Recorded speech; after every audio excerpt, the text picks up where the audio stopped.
Kutaa torbaffaa eenyummaa Yesuus. Nagaanii fayyaanna raarri gooftaa isiniif haa baay'atu. Nagaa jirtu obbolootaa. Galata Waaqayyoo ta'u har'a kutaa torbaffaa isaa waliin ilaalla. Kutaa tokko kaasnee hanga kutaa ja'affaatti namoonni hordofaa turtanii barnoota hanga tokko akka irraa argattan abdiin qaba. Kutaa torbaffaa isaa immoo jechoota Yesuus ittiin of ibse kan jedhu irraa kaaneetu ilaalla. Jechoota Yesuusii ittiin ofiisaa of ibse. Eenyu akka ta'e eenyummaa isaa kan inni ittiin ibsee jechuudha. As keessatti Yesuus jechoota baay'eedhaan of ibseera. Hanguma tokko muraasa isaanii qofa ilaalla malee guutummaa isaa miti. Hanga tokko ilaalla. Inni jalqabaa Abrahaam utuu hin dhalatiin ani jiran ture jedha. Wangeela Yohaannis boqonnaa 8 lakkoofsa 58 irratti jechuudha. Abrahaam utuu hin dhalatiin dura ani jiran ture gaafa jedhu Yihuudoonni maal jedhuuni atoo waggaa 50 iyyuu guunnee akkamittiin Abrahaam dura turte ittiin jedhu. Yesuus Abrahaam dura kan ture namummaa isaa yookaan foon isaatiin namummaa isaatiin otoo hin taane eenyummaa waaqayyummaa isaatiin Yesuus Abrahaam dura akka turedha kan inni dubbatu. Namummaa isaatiin Abrahaamtu Yesuusiif hangafa malee Yesuusii Abrahaamiif hin hangafu. Namummaa isaatiin jechuudha. Namummaa isaa fooniitiin jechuudha. Eenyummaa isaa yookaan waaqummaa isaatiin garuu maal jedhaa ani Abrahaam duran ture jedha. Abrahaam duran ture jechuun akkuma Yohaannis tokko irratti jalqaba sagaleetu ture sagalichi Waaqayyo bira ture sagalicha ofiisaatii Waaqayyo ture akkuma jedhu sana durii kaasee jiraachuu isaa kan agarsiisudha jechuudha. Abrahaam durayyuu tureeraa gaafa ittiin jedhu isa kanatti ibsaa ture jechuudha. Barsiisni Yihuudootaa jecha ana jedhu kana yeroo baay'ee Bahuu boqonnaa 3 lakkoofsa 14 wajjin wal qabsiisu. Kunis jecha Waaqayyoo ittiin ofii isaa ana jedhee kan inni ibsudha. Waaqayyoo kakuu moofaa keessatti yeroo dubbatu ana jedhee dubbata. Ana jedha. Ana jedheetu eenyummaa isaatiin dubbata. Gooftaa Yesuus Kiristoos as keessatti ani gaafa jedhu eenyummaa isaa ibsaa jira. Abrahaam dura turuusaa, Abrahaam dura jiraachaa turuusaa, ani Abrahaam durayyuu tureera jedheetu eenyummaa isaa waaqummaadhaan dursaa uumama hundumaa dura qabu sana isaanitti himaa ture. Isaan garuu yaada fooniitiin waan ilaalaniif maal ati kunoo waggaa 50 iyyuu guunnee akkamittiin Abrahaam dura turte jechuudhaani wal cina qabanii ilaalaa turan. Yesuus garuu isa namummaa isaatiin dhalate sana otoo hin taane eenyummaa waaqayyummaa isaa kan inni isaanitti ibsu ture jechuudha. Akkasuma ani alfaadha oomegaadha jedhe Yesuus. Mul'ata boqonnaa 22 lakkoofsa 13 irratti arganna. Akkasuma mul'ata boqonnaa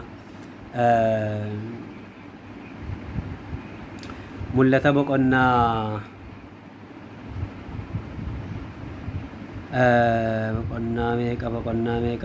meeqa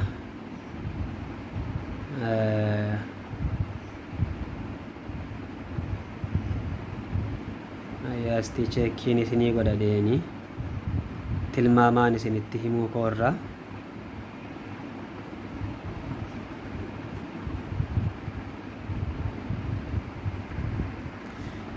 Mul'ata boqonnaa 1 lakkoofsa 18 irratti jechuudha.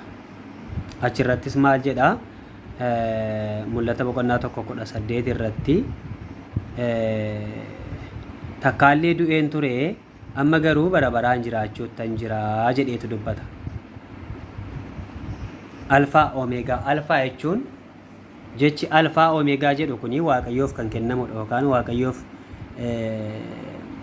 kan eenyummaan Waaqayyoodhaa kan ittiin ibsamudha. Eenyummaa Waaqayyoo kan agarsiisudha. Alfaa Omeegaa inni jedhu kun.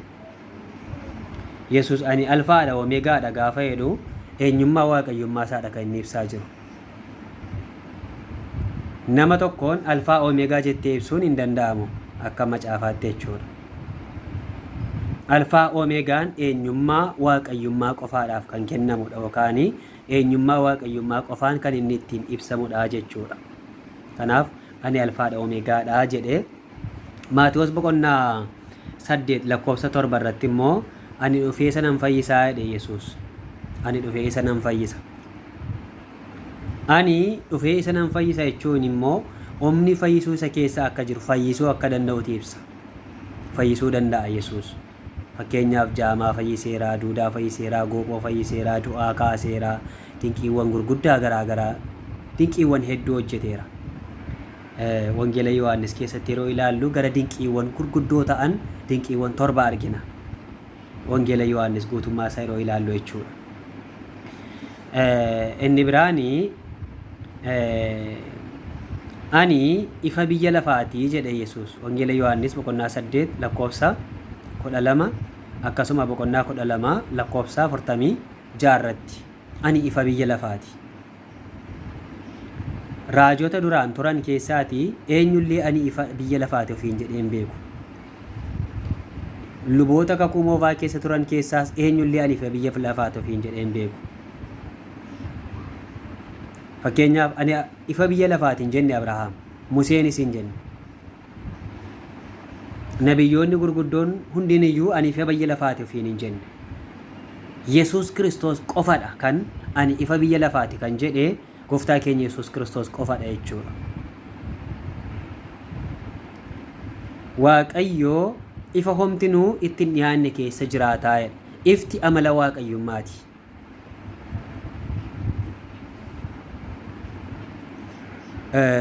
Ifa ta'uusaa, ifa jireenyaa akka kennu ragaa ba'ee jechuudha. Wangeela Yohaannis boqonnaa 6 lakkoofsa 35 akkasuma 51 irratti immoo maal jedha? Ani buddeena jireenyaati jedhe. Ana buddeenni jireenyaa jedhe Yesuus. Ana buddeenni jireenyaa gaafa jedhu ana buddeenni jireenyaa jedhe buddeena jireenyaatti gaafa of fakkeessu Yesuus jireenya bara baraa ilmaan namaatiif kennuu danda'uu isaadha kan inni agarsiisu. Yesuusiin ala namni jireenya argachuu hin danda'u. Ana buddeenni inni waaqarraa gadi bu'ee jedhe Yesuus. Bara duriitti Museen abboota keessanii fi nyaata mannaa jedhamu kennaa ture. Ani garuu buddeenicha isa dhugaasa waaqarraa gadi bu'eedha jedhe Yesuus. Buddeena jireenyaa. Yesuus buddeena jireenyaati.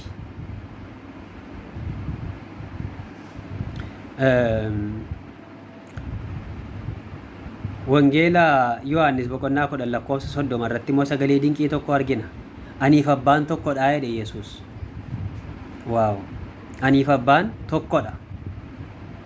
Abbaaf inni tokko ta'uusaa. Yesuus amala lama akka inni qabu barnoota keenya marsaa jalqabaa keessatti dubbadheen ture. Nama dhugaaf waaqa dhugaa yookaan nama guutuuf waaqa guutuu. Yesuus namummaa isaa yeroo ibsuudhaaf jedhu abbaan na caala jedha. Namummaa isaa agarsiisa kun. Namummaa isaatiin abbaan Yesuusiin hin caalaa eeyyee. Abbaan na caala gaafa jedhu Yesuus maal agarsiisaa jira? Namummaa isaa kanaanii abbaan Yesuusiin hin caala. Ilaala. Waaqayyummaa isaa gaafa ibsu immoo anaaf abbaan tokkodha. Waaqayyummaa isaa yeroo ibsu anaaf abbaan tokkodha jedhe. Waaqayyummaadhaanii waaqayyoof abbaan tokkodha jechuudha. Waaqayyummaatti gargar baasuu hin dandeenyu. Yeroo baay'ee immoo warri musliimotaa isin waaqa sadii qabduu nuun jedhu. Yoo barbaadan immoo ka'anii malka saadiqiin itti dabalanii isin waaqa 4 qabdu takka turanii immoo kan biraa fuudhanii itti dabalanii isin waaqa 5 qabdu lafuu abbaa fayyaa odeessu. Lafuu callisanii himachuudha.